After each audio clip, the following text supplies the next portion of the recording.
ಇವತ್ತಿನ ವಿಡಿಯೋದಲ್ಲಿ ಹಬ್ಬಕ್ಕೆ ಮಾಡುವಂತಹ ಸಜ್ಜಪ್ಪ ರೆಸಿಪಿನ ಮಾಡಿ ತೋರಿಸ್ತಾ ಇದ್ದೀನಿ. ತುಂಬ ಜನಕ್ಕೆ ಹೋಳಿಗೆ ಮಾಡುವಂಥದ್ದು ತುಂಬಾ ಕಷ್ಟ ಅನಿಸುತ್ತೆ, ಹಾಗೆಯೇ ಕಿರಿಕಿರಿ ಅನಿಸುತ್ತೆ. ಅಂಥವರೆಲ್ಲ ಈ ಸಜ್ಜಪ್ಪ ರೆಸಿಪಿನ ಮಾಡಬಹುದು. ತುಂಬಾ ರುಚಿ, ಹಾಗೆಯೇ ತುಂಬಾ ಸುಲಭ ಮಾಡೋದಕ್ಕೆ. ಹಬ್ಬ ಬಂತು ಅಂದರೆ ಈ ಸಜ್ಜಪ್ಪ ರೆಸಿಪಿನ ಮಾಡಿ ಎಲ್ಲರೂ ಕೂಡ ಮನೆಯಲ್ಲಿ ಇಷ್ಟಪಡ್ತಾರೆ. ಹಾಗಾದರೆ ತಡ ಮಾಡೋದು ಬೇಡ, ಈ ರೆಸಿಪಿನ ಇವಾಗ ನಾವು ಚೆಕ್ ಮಾಡೋಣ.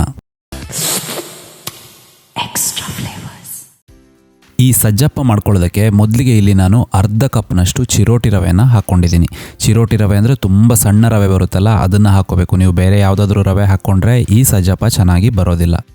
ಇದಕ್ಕಿವಾಗ ಕರೆಕ್ಟಾಗಿ ಅರ್ಧ ಕಪ್ನಷ್ಟು ಇಲ್ಲಿ ನಾನು ಮೈದಾ ಹಿಟ್ಟನ್ನು ಹಾಕ್ಕೊಂಡು ರುಚಿಗೆ 3 ಚಿಟಿಕೆಯಷ್ಟು ಉಪ್ಪನ್ನು ಹಾಕಿದ್ದೀನಿ. ಟೋಟಲ್ 1 ಕಪ್ ಆಗುತ್ತೆ, ಅದಕ್ಕೆ 3 ಚಿಟಿಕೆಯಷ್ಟು ಉಪ್ಪನ್ನು ಹಾಕ್ಕೊಂಡು 1 ಟೇಬಲ್ ಸ್ಪೂನಷ್ಟು ಇಲ್ಲಿ ತೆಂಗಿನ ಎಣ್ಣೆನ ಹಾಕ್ಕೊಂಡಿದ್ದೀನಿ. ನಿಮಗೆ ತೆಂಗಿನ ಎಣ್ಣೆ ಇಷ್ಟ ಇಲ್ಲ ಅಂದರೆ ನೀವು ತುಪ್ಪ ಸೇರಿಸ್ಕೊಂಡು ಈ ಥರ ಚೆನ್ನಾಗಿ ಒಂದು 2 ನಿಮಿಷ ಇದನ್ನು ಮಿಕ್ಸ್ ಮಾಡ್ಕೋಬೇಕು.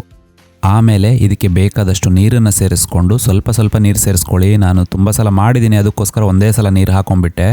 ಸೊ ಸ್ವಲ್ಪ ನೀರನ್ನು ಸೇರಿಸ್ಕೊಂಡು ಇದನ್ನು ನಾನು ತೋರಿಸ್ತಾ ಇದ್ದೀನಿ ನೋಡಿ, ಈ ಬೆರಳುಗಳಲ್ಲಿ ಈ ಥರ ನಾದ್ಕೋಬೇಕು. ಆವಾಗ ಹಿಟ್ಟು ತುಂಬ ಚೆನ್ನಾಗಿ ಬನಿ ಬರುತ್ತೆ.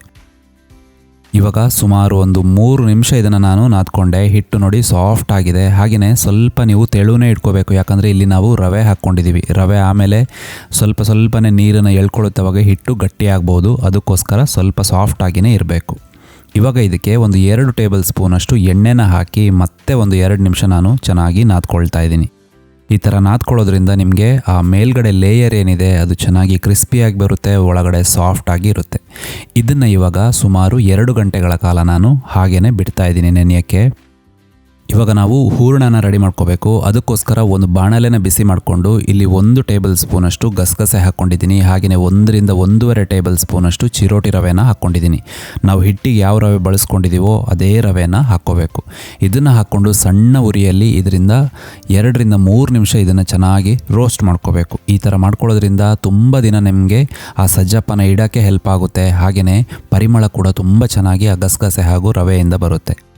ಇವಾಗ ಅದನ್ನು ಬೇರೆ ಪಾತ್ರೆಗೆ ಹಾಕಿ ಸೇಮ್ ಬಾಣಲೆಗೆ 1 ಕಪ್ನಷ್ಟು ನಾನು ಇಲ್ಲಿ ಬೆಲ್ಲನ ಹಾಕ್ಕೊಂಡಿದ್ದೀನಿ.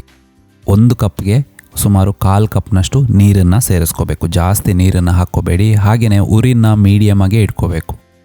1 ಚಿಟಿಕೆ ಉಪ್ಪನ್ನು ಹಾಕ್ಕೊಂಡು ಇದನ್ನು ನಾವು ಬಿಸಿ ಮಾಡ್ಕೋಬೇಕಷ್ಟೆ. ಒಂದು ಕುದಿ ಬಂದರೆ ಸಾಕು. ನೀವು ಹೈ ಫ್ಲೇಮ್ ಇಟ್ಬಿಟ್ರೆ ನಾವು ಕಮ್ಮಿ ನೀರು ಸೇರಿಸಿರೋದ್ರಿಂದ ಬೇಗ ಪಾಕ ಬಂದುಬಿಡುತ್ತೆ. ಪಾಕ ಬಂದರೆ ಅದು ಒಳಗಡೆ ನಾವು ಏನು ಸಜ್ಜಪ್ಪ ಮಾಡ್ತೀವಿ ಅದು ಒಳಗಡೆ ಎಲ್ಲ ಗಟ್ಟಿ ಆಗಿಬಿಡುತ್ತೆ. ಆ ಥರ ಆಗಬಾರ್ದು.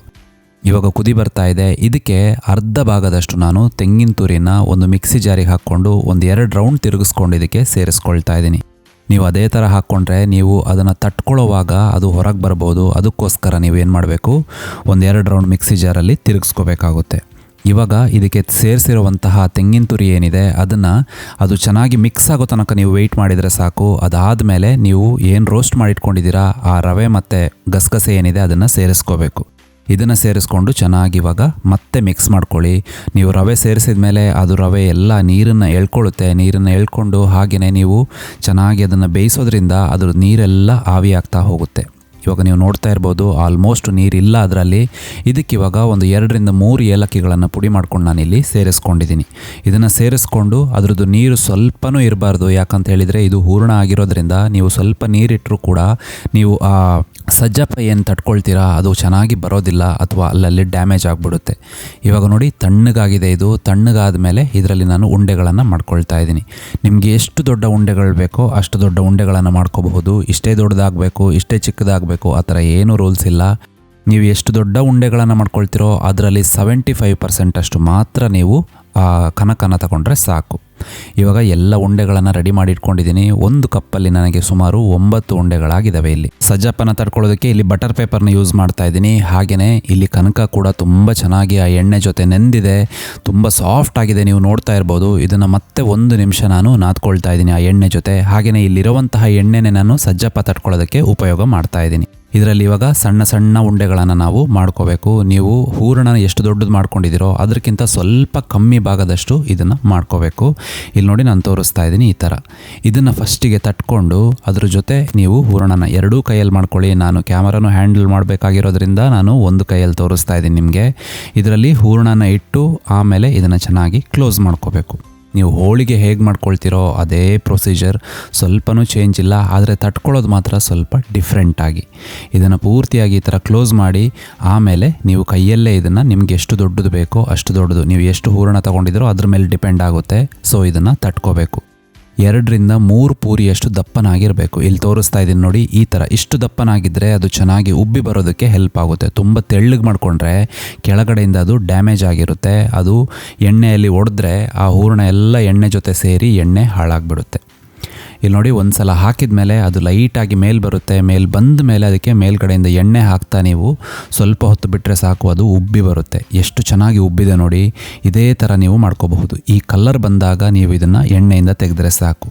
ಮೀಡಿಯಮ್ ಫ್ಲೇಮಲ್ಲಿ ಇದನ್ನು ನೀವು ಫ್ರೈ ಮಾಡ್ಕೋಬೇಕು. ಯಾವ ಕಾರಣಕ್ಕೂ ಹೈ ಫ್ಲೇಮಲ್ಲಿ ಮಾಡ್ಕೋಬಾರ್ದು. ಹೈ ಫ್ಲೇಮಲ್ಲಿ ಮಾಡ್ಕೊಂಡ್ರೆ ಏನಾಗುತ್ತೆ, ಒಂದೇ ಸಲ ಕಪ್ಪಾಗ್ಬಿಡುತ್ತೆ, ಆ ಹಿಟ್ಟು ಚೆನ್ನಾಗಿ ಬೆಂದಿರೋದಿಲ್ಲ. ಸೊ ಇವಾಗ ಎಲ್ಲ ಸಜ್ಜಪ್ಪಗಳು ರೆಡಿಯಾಗಿದ್ದಾವೆ. ಅದು ನೀವು ನೋಡ್ತಾ ಇರ್ಬೋದು, ಎಷ್ಟು ಚೆನ್ನಾಗಿ ಕಾಣ್ತಾ ಇದೆ ನೋಡಿ. ತುಂಬ ಸುಲಭವಾಗಿ ನೀವು ಜಾಸ್ತಿ ಹೊತ್ತು ಹೋಳಿಗೆ ಥರ ಮಾಡಬೇಕು ಅಂತಿಲ್ಲ, ಬೇಗ ಈಸಿಯಾಗಿ ಆಗಿಬಿಡುತ್ತೆ ಇದು. ಹಾಗೆಯೇ ಇದನ್ನು ಓಪನ್ ಕೂಡ ಮಾಡಿ ತೋರಿಸ್ತೀನಿ. ಅದು ಒಳಗಡೆಯಿಂದ ನೋಡಿದರೆ ಸಾಕು ಎಷ್ಟು ಚೆನ್ನಾಗಿ ಬಂದಿದೆ ನೋಡಿ. ಅದು ಉಬ್ಬಿ ಬಂದಿರೋದ್ರಿಂದ ಒಳಗಡೆ ಆ ಗ್ಯಾಪ್ಗಳೆಲ್ಲ ಕರೆಕ್ಟಾಗಿ ಕ್ರಿಯೇಟ್ ಆಗಿದೆ. ಹಾಗೆಯೇ ನೋಡೋದಕ್ಕೂ ತುಂಬ ಅಟ್ರಾಕ್ಟಿವ್ ಆಗಿ ಪರಿಮಳ ಭರಿತವಾಗಿರುತ್ತೆ ಇದು. ಇದನ್ನು ನೀವು ಎಲ್ಲದನ್ನು ರೋಸ್ಟ್ ಮಾಡಿರೋದ್ರಿಂದ ಸುಮಾರು ಒಂದು 15 ದಿನಗಳ ಕಾಲ ಇಟ್ಟು ಆರಾಮಾಗಿ ತಿನ್ಬೋದು. ಒಂದು ಗಾಳಿ ಆಡದೇ ಇರೋವಂತಹ ಡಬ್ಬದಲ್ಲಿ ಹಾಕಿ ಮುಚ್ಚಿಟ್ಟು ಬೇಕಾದಾಗ ಇದನ್ನು ಉಪಯೋಗ ಮಾಡಬಹುದು. ಸೊ ಈ ರೆಸಿಪಿ ನಿಮಗೆ ಇಷ್ಟ ಆಯಿತು ಅಂದ್ಕೊಳ್ತೀನಿ. ಈ ರೆಸಿಪಿ ಇಷ್ಟ ಆದರೆ ಒಂದು ಲೈಕ್ ಕೊಡೋದಕ್ಕೆ ಮರಿಬೇಡಿ. ನೆಕ್ಸ್ಟ್ ಇನ್ನೊಂದು ರೆಸಿಪಿ ಜೊತೆ ಮತ್ತೆ ನಾನು ನಿಮ್ಮನ್ನು ಭೇಟಿ ಆಗ್ತೀನಿ. ಅಲ್ಲಿ ತನಕ ಟೇಕ್ ಕೇರ್, ಬಾಯ್.